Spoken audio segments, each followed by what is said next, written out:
The first week was the hardest. Princess Yuna was not used to walking. She was not used to sleeping on the ground. She was not used to eating whatever strange fruits and small animals Doyan could find. She complained constantly, and Doyan let her complain. He understood that talking helped her feel normal in a situation that was far from normal, but she never asked to stop. She never asked to rest when they were still moving. And when her feet began to bleed from the rough ground, she did not cry. She just wrapped them in leaves and kept walking. Doyan noticed this. He said nothing, but he noticed. The jungle of Velreth 7 was beautiful and deadly. Flowers that looked like jewels released poison when touched. Trees that seemed solid would collapse into swarms of biting insects. Rivers that appeared calm hid creatures with too many teeth. Every step was dangerous. Doyan walked in front, checking the path. He used his knife to mark safe routes on the trees. He tested every fruit before letting Yuna eat. He stayed awake at night, watching for predators while she slept. On the third night, Yuna woke up to find him sitting by a small fire, his eyes fixed on the darkness beyond. "Do you ever sleep?" she asked. "Sometimes," he said. "When it is safe, it is never safe here. Then I sleep very little." Yuna sat up and wrapped her arms around her knees. The firelight made her silver hair glow like moonlight. "My people say that humans are weak, that you live short lives and accomplish little, that you are children playing at being a spacefaring species." Doyan did not look at her. "What do you say?" "I am beginning to think my people do not know everything." "Ow." Doyan smiled slightly. It was the first time she had said anything close to a compliment. By the second week, the jungle gave way to mountains. The air grew thin and cold. They climbed steep paths covered with loose rocks. One wrong step could mean a fall of hundreds of meters. Yuna struggled with the climb. Her people came from a warm world with flat plains. Mountains were strange to her, but she watched how Doyan moved and copied him. She learned to test each foothold before putting her weight on it. She learned to keep 3 points of contact with the rock at all times. She learned to breathe slowly and save her energy. "You are a good student," Doyan said one evening, as they rested in a shallow cave. "I am a princess," Yuna replied. "We are taught to learn quickly. A slow learner does not survive court politics." Politics sounds dangerous. It is. But different from this kind of danger, she looked at her hands, which were scraped and dirty. In the palace, the knives are hidden behind smiles. Here, at least the danger is honest. Doyan nodded. "I prefer honest danger." "So do I," Yuna admitted, "though I never thought I would say such a thing." On the 15th day, Yuna fell ill. It started with a small cough. By evening, she had a high fever. By morning, she could not stand. Her skin, normally pale blue, had turned gray. Her breathing was shallow and fast. Doyan recognized the symptoms. A lung infection, probably from spores in the mountain air. Without medicine, it could kill her in days. He had no medicine. "Leave me," Yuna whispered. Her voice was barely audible. "Go to the relay. Send for help. Maybe they will reach me in time." "No," Doyan said. "It is logical. One of us surviving is better than both of us dying." I said, "No." He lifted her onto his back. She was lighter than he expected to light. She had not been eating enough. Neither had he. "What are you doing?" she asked weakly. "Walking," he said, and he started moving. The next 3 days were a blur of pain and exhaustion. Doyan walked through the day and through the night. He stopped only to give Yuna water and to catch his breath. His legs burned. His back screamed. His vision blurred from lack of sleep, but he did not stop. On the second night, a sandstorm hit. They had reached the desert, on the other side of the mountains. The wind howled like a living thing. Sand filled the air so thick that Doyan could not see his own hands. He found a rock and pressed Yuna against it, covering her body with his own to protect her from the sand. He stayed like that for 18 hours, taking the full force of the storm on his back. The sand scraped his skin raw. It filled his mouth and nose and ears. Still, he did not move. When the storm finally passed, Do-yeon could barely stand. His lips were cracked. His eyes were swollen. Blood dripped from dozens of small cuts on his exposed skin. But Yuna was still breathing. He lifted her again and kept walking. Yuna was only half conscious during those days, but she was aware of some things. She was aware of the steady rhythm of Do-yeon's steps. She was aware of his heartbeat against her ear, fast but strong. Always strong. She was aware of his arms around her, holding her safe, and she was aware of his mind. Cerealians were telepaths. They could not read thoughts exactly, but they could feel emotions when close to someone. Yuna had avoided using this ability on Do-yeon. It felt like an invasion of privacy. But in her weakened state, she could not stop herself from sensing him. What she felt surprised her. There was fear in his mind. Fear of the desert, fear of the predators, fear of her dying. But the fear was small, pushed into a corner where it could not affect his actions. Larger than the fear was something else. A feeling Yuna did not have a word for in her language. It was like a fire that would not go out. It was like a wall that could not be broken. It was a simple, burning refusal to give up. She had never felt anything like it. Her people were proud and strong, but they also knew when to accept defeat. They knew when the odds were too great. They knew when to retreat. This human did not know any of that. Or maybe he knew and simply did not care. Why? She whispered against his shoulder. She did not have the strength to say more. Do-yeon did not slow his pace. Why what? Why are you doing this? You do not know me. You owe me nothing. Why risk your life for a stranger? Do-yeon was quiet for a long moment. His footsteps crunched in the sand. The sun beat down on them without mercy. When I was young, he said finally, my village flooded. I was trapped on a roof with water all around. I was sure I would die. Then a stranger came in a boat. He pulled me out of the water and took me to safety. I never learned his name. I never saw him again. Yuna listened, her eyes half closed. I asked my mother why he saved me. She said some people cannot see someone in trouble and do nothing.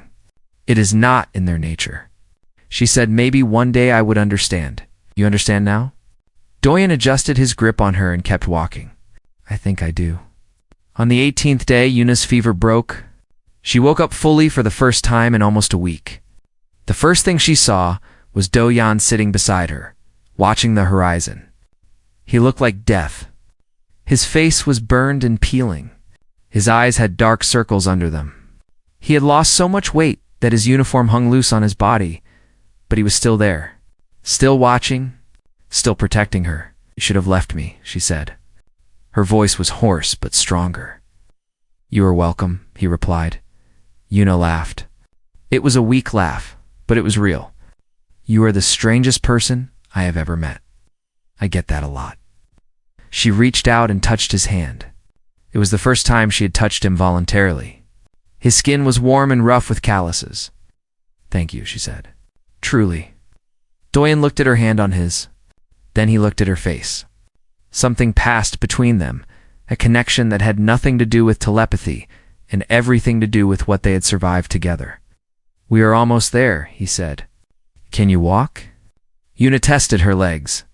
They were weak, but they worked. I can walk.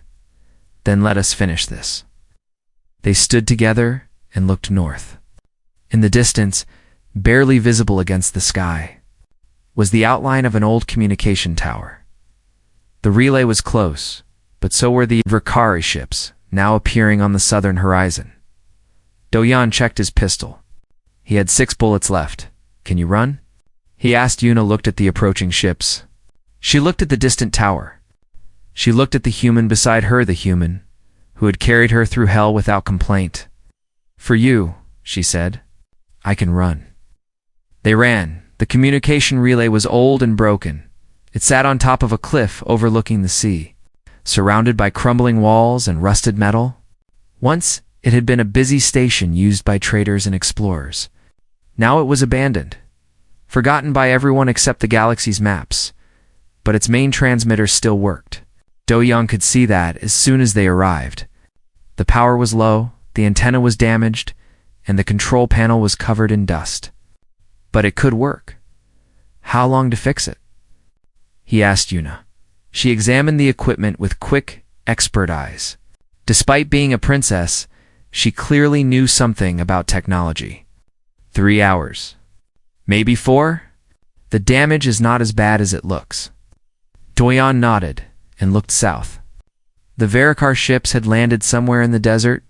He could not see them anymore, but he knew they were coming. On foot now, moving fast. He guessed they had an hour, maybe less, before the first scouts arrived. "Start working," he said. "I will buy you time." Yuna grabbed his arm. "There will be dozens of them. You cannot fight them all." "I do not need to fight them all. I just need to slow them down. You will die." Doyan gently removed her hand from his arm. "Maybe, but you will live. And that is what matters." "Why?" Yuna's voice cracked. "Why does my life matter more than yours?" Doyan smiled. It was a tired smile, but it was genuine. "Because you can save your people. You can change your empire. You can do things I could never do. My life is small. Yours is not. That is not true. Every life has value, and let me give value to mine by saving yours." Before she could argue more, Doyan turned and walked out of the relay station. He found a good position on the path leading up to the cliff. There was only one way up, and it was narrow. That was good. Numbers would not help the Vrekarai. They could only come at him 2 at a time. He spent the next hour preparing. First, he built traps. He took broken cables from the relay and stretched them across the path at ankle height.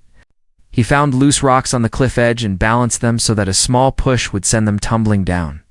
He dug shallow holes and covered them with leaves. Then he prepared his fighting position. He found a spot behind a half-destroyed wall where he could see the path, but where enemies would have trouble seeing him. He collected rocks to throw. He sharpened a piece of metal into a second knife. Finally, he counted his bullets. 6, not enough. Not nearly enough, but it would have to do. The first Vrekarai appeared just as the sun began to set. There were 3 of them, scouts moving ahead of the main group. They were careful, checking for traps and enemies, but they were not careful enough. The first scout hit the tripwire and fell forward. Before he could get up, a large rock rolled down from above and crushed its skull. The second scout turned toward the sound and stepped into one of Doyan's hidden holes. Its legs snapped with a wet crack. The third scout raised its weapon, but Doyan was already moving. 1 bullet, 1 kill. The scout fell with a hole in its chest. 5 bullets left. The main force arrived 30 minutes later. Doyan counted them from his hiding spot. 30 warriors, all armed with blasters and blades. Leading them was a Vrekarai, wearing decorated armor commander. It looked angry good. Angry enemies made mistakes. The commander sent 10 warriors up the path. They moved in a tight group, shields raised, weapons ready. They had learned from the scouts' deaths. Doyan let them pass the first set of traps. He let them pass the second set. He waited until they were halfway up the path. In the narrowest section where the cliff wall rose on one side and empty air waited on the other. Then he pushed. He had spent an hour stacking rocks above that section of path. Now he threw his weight against them. The rocks tumbled down in a wave of stone and dust. The Vrekarai screamed as the avalanche hit them. Some were knocked off the cliff. Others were buried under the falling stones. When the dust cleared, only 3 of the 10 were still standing. Doyan shot 2 of them. The third ran back down the path, crying for help. 3 bullets left. The commander was not angry anymore. It was furious. It sent 20 warriors up the path at once, spreading them out so that another rock trap would not work. They moved slowly, checking every shadow. Doyan changed his strategy. He could not face 20 enemies in open combat, but he did not need to. He disappeared into the ruins of the relay station. What followed was a nightmare for the Varikar. The ruined buildings were a maze of broken walls and collapsed ceilings. Doyan moved through them like a ghost, striking from the shadows and vanishing before the enemy could respond. A warrior would turn a corner, and find a knife. In its throat, a group would enter a room, and the ceiling would collapse on them. A scout would look through a window, and a rock would crack its skull. The Vrekari could not find him. They could not trap him. Every time they thought they knew where he was already somewhere else. Inside the main relay building, Yuna worked frantically. Her hands flew across the control panel, reconnecting wires and rerouting power.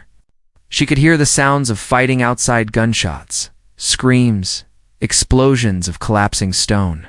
And through it all, she could feel Do-yeon's presence in her mind. He was in pain. She felt every wound he received, every blow he took. A cut across his ribs, a burn on his shoulder, a deep gash in his leg that made him limp. But underneath the pain was that same impossible fire she had felt before. That refusal to surrender, that wall that could not be broken. She worked faster. Outside, Do-yeon was running out of tricks. 12 Vrekari were dead, but 8 remained, plus the commander. And Do-yeon was hurt badly. His leg could barely hold his weight. His vision was blurry from blood running into his eyes. His last knife had broken off. In a warrior's armor, he had 1 bullet left. The commander found him near the edge of the cliff. Do-yeon was leaning against a rock, breathing hard. His pistol was aimed at the approaching enemy, but his hand was shaking. 1 bullet, the commander said. Its voice was like grinding metal. 1 bullet against 9 warriors. You cannot win, human. Maybe not, Do-yeon admitted. But I can make sure you remember this day. He did not aim at the commander. Instead, he aimed at the ground beneath the remaining warrior Zet, the section of cliff that he had weakened earlier.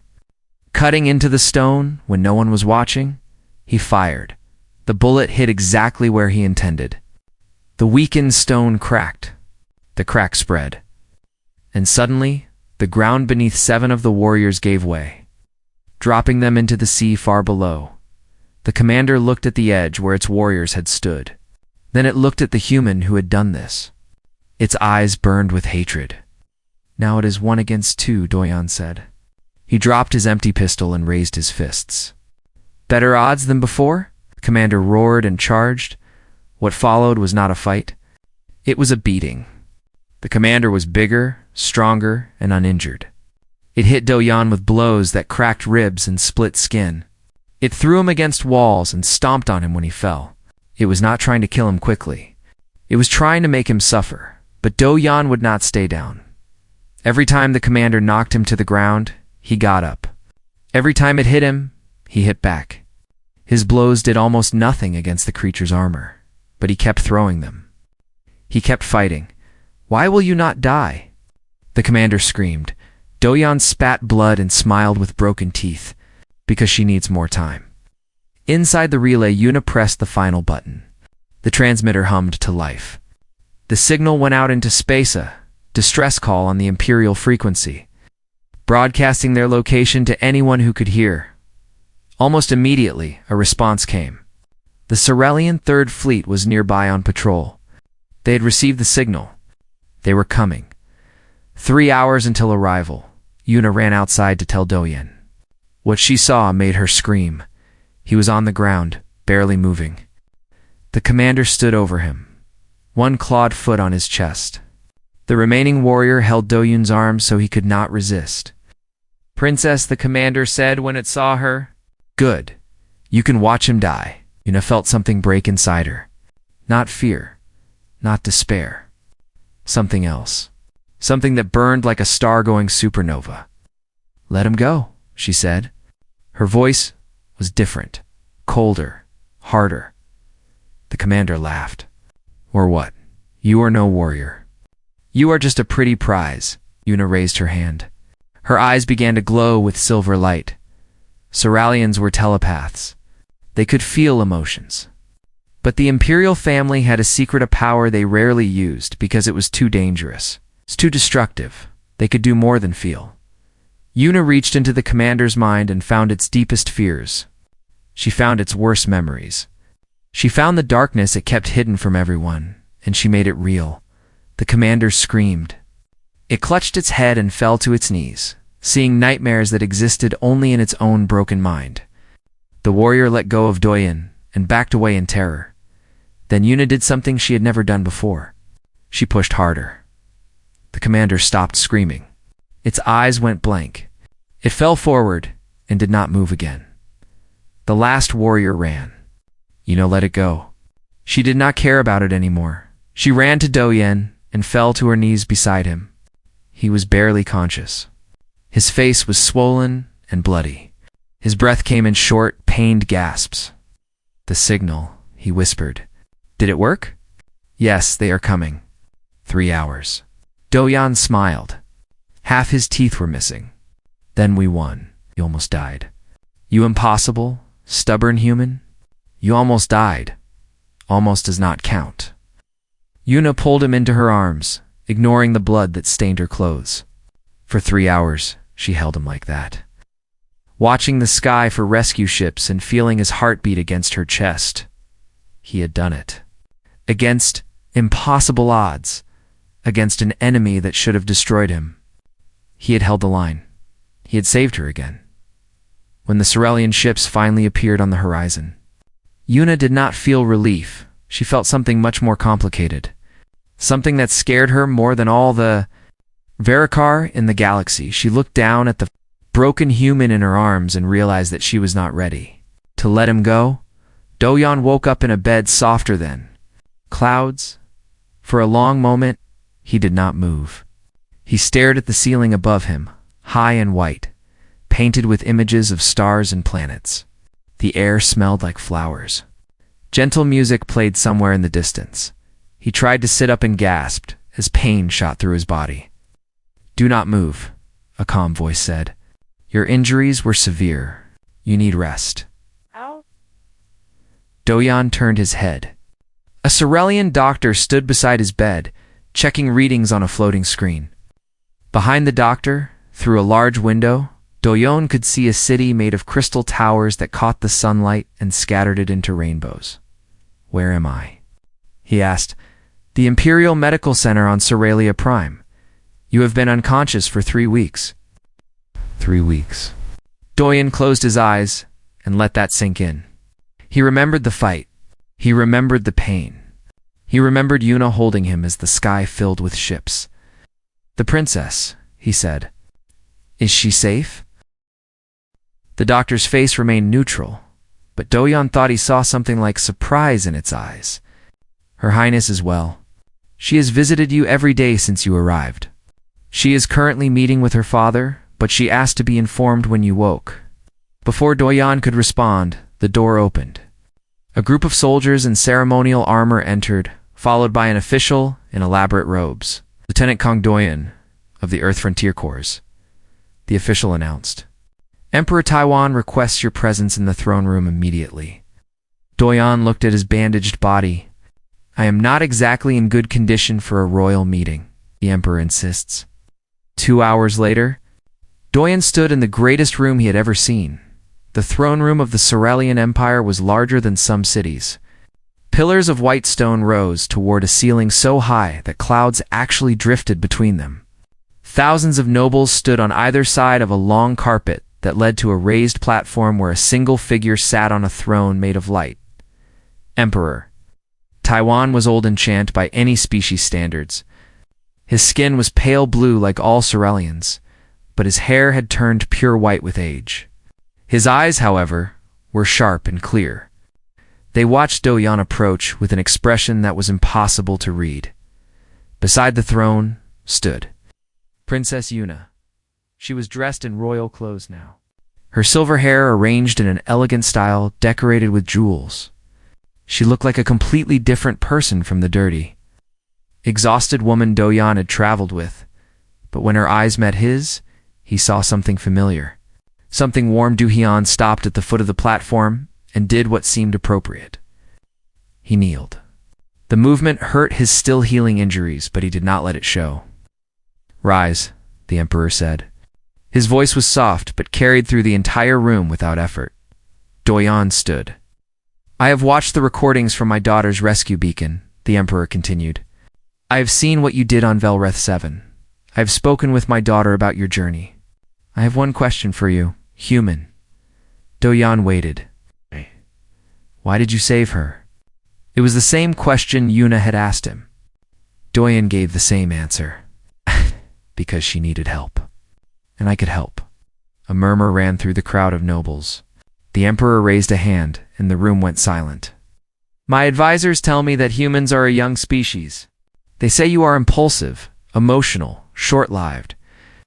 They say you are not worthy of attention from the great empires of the galaxy. The emperor paused. After watching those recordings, I believe my advisors are fools. The murmur became a gasp. What I saw was not impulsiveness. It was courage. What I saw was not emotion. It was honor. What I saw was a warrior who would not stop fighting, even when fighting meant certain death. The emperor stood from his throne. In 10,000 years of rule, I have rarely seen such things. He walked down the steps until he stood directly in front of Dojan. Despite his age, the emperor was tall, and he looked down at the human with an expression of deep consideration. In our culture, he said, a life debt is the most sacred of bonds. You saved my daughter. You saved the future of my empire. This debt must be repaid in kind. Your Majesty, I did not save her for a reward.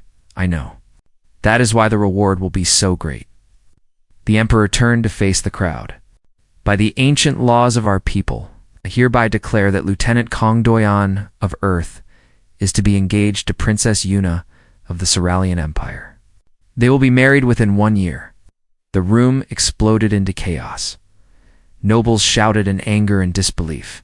Guards moved to maintain order. Somewhere someone fainted. Doyan stood frozen, unable to believe what he had just heard. Yuna's face was unreadable. This is impossible. A noble shouted above the crowd. A human cannot marry into the imperial bloodline. It has never been done. Then it will be done now, the emperor replied calmly. The law is clear. A life debt of this magnitude requires a gift of equal value. I have only one thing of such worth, my daughter, but he is human. They live barely 100 years. They cannot even sense thoughts. He carried my daughter through a sandstorm for 18 hours. He fought 30 enemies alone to give her time to call for help. He received wounds that should have killed him 10 times over, and he did not stop. The emperor's voice hardened. If that is not worthy of my bloodline, then perhaps my bloodline is not worthy of him. The room fell silent. After the announcement, Doyan was given quarters in the palace. They were larger than his entire apartment building back on Earth. He stood at the window, looking out at the alien city, trying to understand what had just happened to his life. A knock came at the door. Before he could answer, it opened.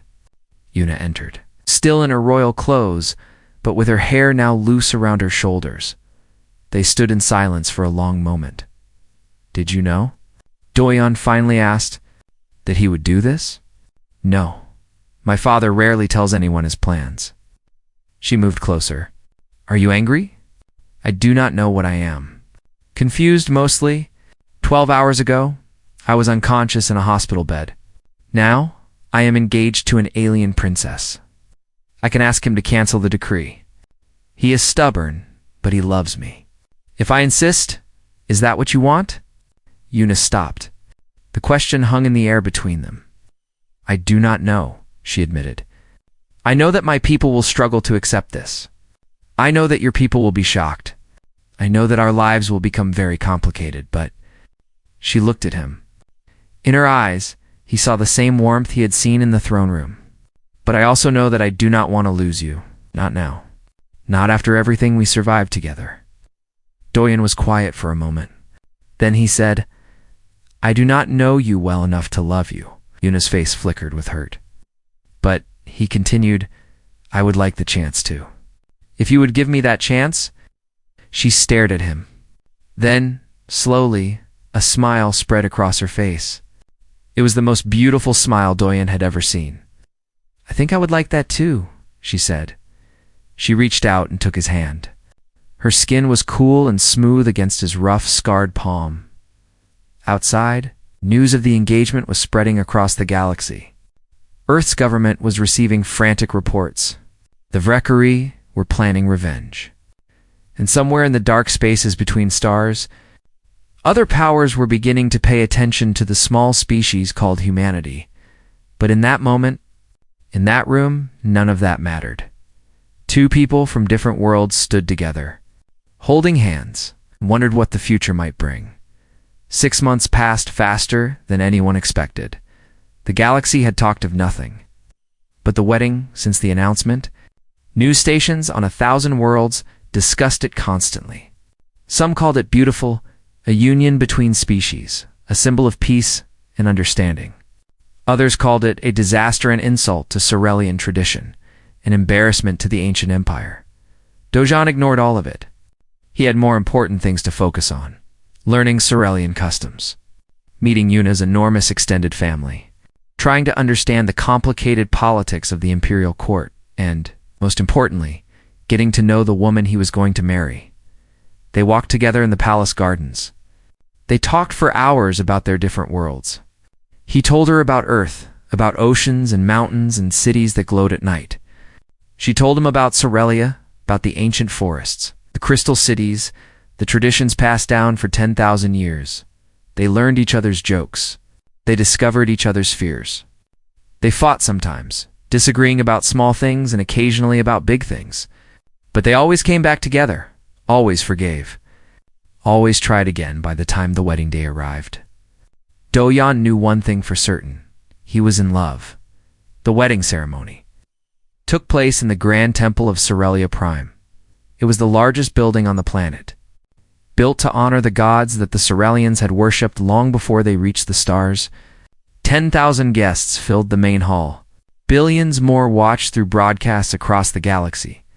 Doyan stood at the altar, wearing a uniform that combined human military tradition with Cerealian formal style. Beside him stood his groomsmen, his old squadmates from the Frontier Corps. Looking uncomfortable but proud in their borrowed clothes, in the front row sat his parents, brought from Earth on an imperial ship. His mother was crying. His father kept shaking his head in disbelief, muttering about how his son had always been trouble. Then the music changed, and everyone turned to watch the entrance. Yuna walked down the aisle, and Doyan forgot how to breathe. She wore a dress that seemed made of moonlight. Her silver hair flowed behind her like a waterfall. Her eyes glowed with that gentle light that Cerealian royalty sometimes showed when they felt strong emotions. She was the most beautiful thing he had ever seen. She reached the altar and took his hand. Her fingers trembled slightly, nervous. He whispered, terrified. She whispered back, "You." Same. They smiled at each other, and suddenly everything felt okay. The ceremony began. Ancient words were spoken in the old Cerealian language. Vows were exchanged in both Cerealian and English. Rings were placed on fingers traditional for humans, unusual for Cerealians, but Yuna had insisted. Then, just as the final words were about to be spoken, chaos erupted. The doors of the temple exploded inward. Armed soldiers poured through the entrance, firing weapons into the ceiling. Guests screamed and ran. Guards moved to protect the royal family. Leading the attackers was a group of Cerealian nobles in battle armor, the same nobles who had protested. Loudest against the wedding, behind them came HFY warriors, dozens of them, their insectoid bodies clicking with anticipation. "This abomination ends now," the lead noble shouted. "The human dies, and the princess returns to her proper place." The Imperial Guards formed a protective circle around the altar. But the attackers were many, and they had planned this well. Fighting erupted across the temple. Doyan looked at Yuna. She looked at him. "Get behind me," he said. She replied. Her eyes were glowing brighter now. "We fight together." HFY warrior broke through the guard line and charged at them. Doyan moved without thinking. He grabbed a ceremonial sword from a fallen guard and met the creature's attack. The blade was lighter than he was used to, but it was sharp. The HFY fell with a screech. More enemies came. Doyan fought them all, his wedding clothes tearing and staining with blood that was not his own. Beside him, Yuna used her telepathic abilities to disorient attackers, making them see things that were not there and miss targets that were right in front of them. They worked together like they had been doing it their whole lives.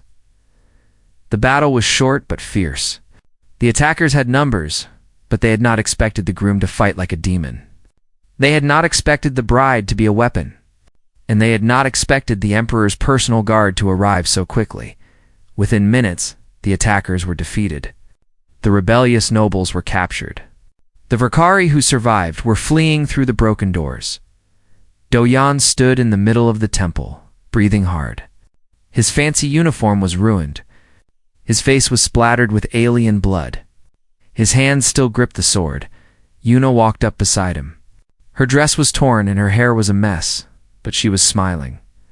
"Well," she said, "this will be a wedding to remember." Doyan laughed. He could not help it. The whole situation was absurd. Emperor Taiwan stepped forward. He looked at the destruction, at the captured rebels, at his daughter and her humans standing together amid the chaos. Then he spoke in a voice that echoed through the damaged temple. "The ceremony will continue." So it did. Among the broken pillars and scattered chairs, surrounded by guards and guests and the unconscious bodies of their enemies, Kong Doyan and Princess Yuna were married. When the final words were spoken and Doyan kissed his bride, the crowd that remained cheered louder than any crowd in history. After the ceremony, Emperor Taiwan made another announcement. "Today's events have shown us something important," he said. "The enemies of change will always exist. They will always fight against progress. But they will not win. Not while courage and love stand against them." He turned to look at Do-Yan and Yuna. "Standing hand in hand, I hereby declare a formal alliance between the Cerealian Empire and the planet Earth. From this day forward, humans will be recognized as full members of the galactic community. With all rights and responsibilities that this entails," the announcement spread across the stars. Earth celebrated. Human colonies rejoiced. A species that had been dismissed as young and unimportant was now allied with one of the oldest empires in the galaxy, all because one pilot had crash-landed on the wrong moon and refused to walk away from someone who needed help. That night, Doyan and Yuna stood on a balcony overlooking the capital city. Fireworks exploded in the sky, human fireworks imported from Earth as a wedding gift. The colors reflected in the crystal towers and made the whole city sparkle. "Are you happy?" Yuna asked. Doyan considered the question. 6 months ago, he had been a simple pilot on a routine mission. Now, he was married to a princess, allied with an empire, and apparently famous across the galaxy. "I was just a pilot who got shot down," he said. "Now, I am married to the most beautiful woman I have ever met. I helped start an alliance between our peoples, and I apparently fought off an assassination attempt at my own wedding." He smiled. "Worst crash landing ever. Best outcome possible," Yuna laughed. It was a sound like silver bells, and it made Doyan's heart feel full in a way he had never experienced before. She leaned against him. He put his arm around her. Together, they watched the fireworks paint the alien sky with human colors. Below them, the city celebrated. Above them, the stars shone. And somewhere out there, a galaxy was learning that humanity was not to be underestimated. They were young. They were impulsive. They lived short lives, but they had something that older species had forgotten: a fire that would not go out, a stubbornness that could not be broken, and a refusal to ever give up on the people they loved. The future was uncertain. There would be challenges ahead, enemies to face, problems to solve. But as Doyan held his wife and watched the fireworks, he was not worried after all. He had already survived the impossible once. What was one more miracle? Kong Doyan pulled hard on the controls, but they did not respond. Smoke filled the small cockpit. Warning lights flashed red everywhere. The engine was dead. The navigation system was dead. Everything was dead except him, and he planned to keep it that way. Through the cracked window, he could see the green jungle moon rushing up to meet him. Velroth 7. He had heard stories about this place. Dangerous animals. Poisonous plants. No human settlement for thousands of kilometers. "Come on," he said through his teeth. Just a little more. He managed to pull the nose up just before impact. The ship hit the trees at an angle, tearing through branches and vines. Metal screamed. Glass shattered. Doyan was thrown forward, and then everything went black. When he woke up, his head was bleeding and his left arm hurt badly. But he was alive. Doyan climbed out of the ruined ship and looked around. Tall trees with purple leaves surrounded him. Strange birds called out from somewhere above. The air was thick and humid, and it smelled like rotting flowers. He checked his supplies. One emergency kit, some food tablets, a water purifier, a small knife, and his standard military pistol with 2 extra magazines. Not much, but it would have to be enough. His communication device was broken. His beacon was destroyed in the crash. Nobody knew where he was. Nobody was coming to save him. Okay, Doyan said to himself. First, find water. Then, find high ground. Then figure out how to get off this rock. He started walking. For 3 days, Dojan survived in the jungle. He found a small stream and made camp nearby. He learned which fruits were safe to eat by watching the local animals. He built traps and caught small creatures for food. It was hard, but he had been trained for situations like this. Earth's frontier corps did not accept weak soldiers.